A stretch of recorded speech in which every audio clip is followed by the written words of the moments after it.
So in this demo we are going to show how we have built a browser agent which is capable of navigating certain websites in the browsers and extract details from them as well as extract metadata and execute certain actions also in your which can do it without your active participation.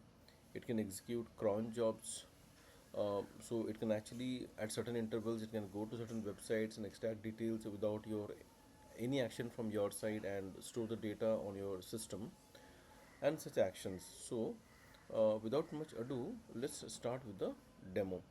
So the first thing is that we are going to execute, we are going to show how it interacts with the runs app. So this is what I'm executing now.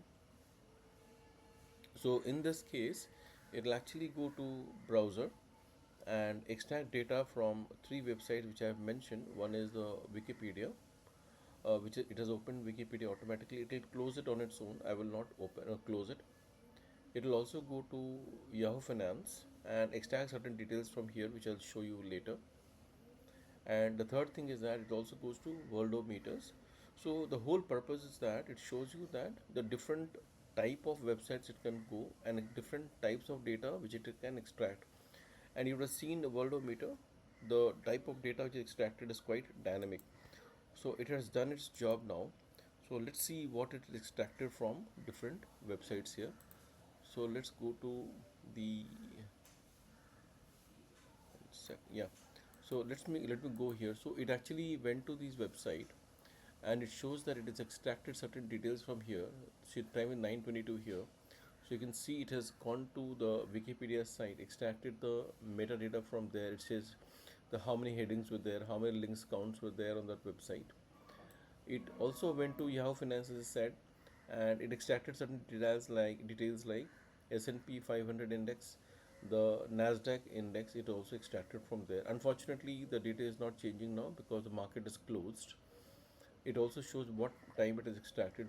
This is in UTC time.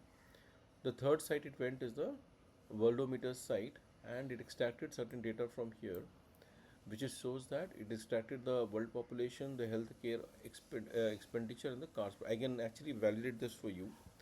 So let me go and validate this data for you whether data is correct or no. So I have gone here. So you see the world population 8279976.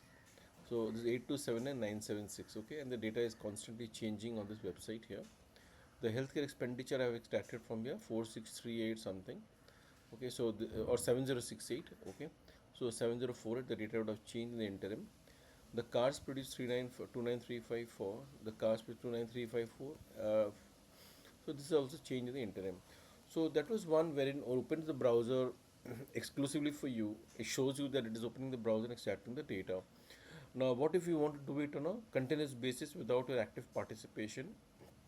It runs asynchronously, right? So we will try to now do it via cron job. So let's run a cron job now and see how it works. Okay, so this is a cron job now running. So I have configured that it will run, it will execute every 2 minutes. It will go to these websites and extract the data and store it locally. Okay, so this is actually going there. So we have to give it some time. So the first data extract has already happened here. It is showing. So so this is data it extracted already, which I am showing right now. Yeah. So if you see 924, it extracted the first lot of data. It will again extract after 2 minutes. So I'll pause the video for a while here, friends. So we have retrieved this data. So I have actually stopped this just now.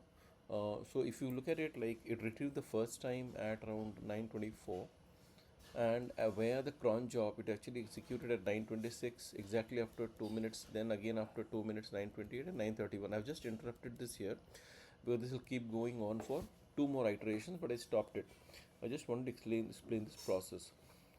The third thing which I have tried to do here uh, is it's a little more complicated. So what it tries to do is that it will actually go to archive and try to retrieve some documents without your active participation. It will try to retrieve some documents based on some topic which you're interested, and it will add to your local rag folder, and thereafter it does a FIS embedding, a FIS rag embedding for that, a vector FIS vector embedding for that, and thereafter it actually does the rag for you, and it runs across those documents and shows you that which documents are relevant, so that you can actually refer them later. So you don't have to go through multiple documents, you understand which are more relevant. So these are just exemplary activities or tasks which can be done. There could be many more tasks like this which could be done by you via the browser agent. So let me go now to the third part of it, which is the RAG part of it, and show you how that will be done. So in this case, what I am trying to do is that I will run the archive, and first it will go and search for this neural network architecture. Once it is already done it based on archive, then it will actually retrieve data from these RAG documents based on the back propagation algorithm as a search key. So let's run this and see how it works, right? Yeah. So the first thing is that it goes to archive. So it now searches the archive folder, archive website, as per search string which we mentioned as a neural network architecture, and it will download 5 documents which are specified. The top 5 documents as per search, it will download them. It will also close the browser automatically. I will not intervene.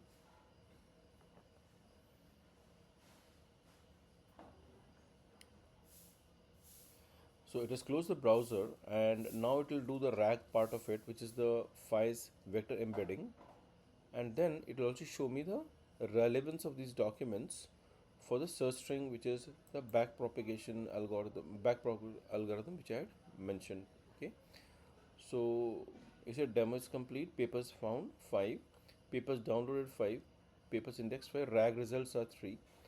So it gives me all the details. Now let's see how it has happened. So let me go to the local folder and show it to you.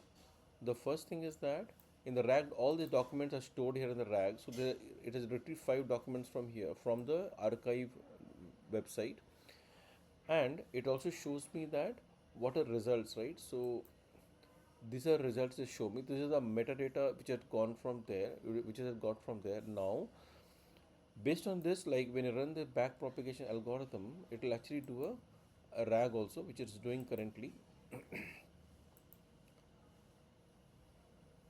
So it has populated the details now. It took some time because it was doing the RAG, and I was actually a little curious.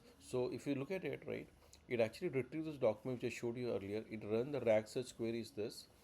Papers found find. It shows that which is a rank, what is the relevance, what is the document ID. So if you want to refer, this is a source also, that which is the document I showed you, which was there, which I showed you here in the RAG docs. It is showing. For example, this is 26030530. This second one, this is 5048, and so on. So this is the power of this browser automation agent, uh, which you can appreciate. Okay, so we can make similar such browser agent for several purposes. Okay, thank you and see you. Bye.